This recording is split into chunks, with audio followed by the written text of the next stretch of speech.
Hello నర్సక్క, నాగుల చెబుతి శుభాకాంక్షలే నర్సక్క నీకు. అవుగా నీ నర్సక్క ఏ చీర కట్టుకుంటున్నావే ఇయ్యల్లా?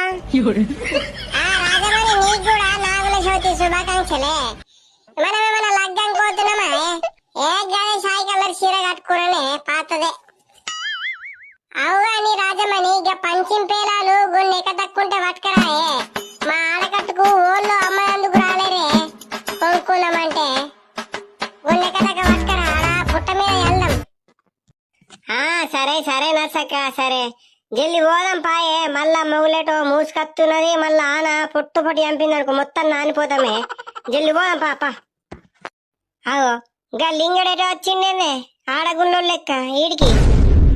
ఓ లింగన్న, మీ పెళ్ళం లేదా? నువ్వు వచ్చినావు ఈ పొట్ట మీద పాలు పోయేందుకు. నర్సక్క, మా పెళ్ళంకు జ్వరం వచ్చిందని నేను వచ్చిన. కొంచెం మాటలు మంచిగా రానిరు నర్సక్క, చెప్తున్నా ముందే. పండుగ రోజు కూడా నీకు కయ్యమాడంది మనసులో పట్టది కానీ నర్సక్క. అగో ఉన్న మాట అంటే సత్యంత దుఃఖం ఉన్నది పాటు నీకు. నీ పెళ్ళం రాలేదన్నది అంతే, నేనేమన్నా? అబ్బా నీతోటి పెట్టుకునేదానికన్నా సప్పుడు దాకా ఉన్నది పోపే. నువ్వు పక్కకు జరిగి మునుగు, నేడా పుట్టలా పాలు పోసి పోతా సప్పుడు దాకా. ఏడైనా ఇడిస పెట్టిందే ఊళ్ళు ఏడికి దప్పరమేరా మీరు.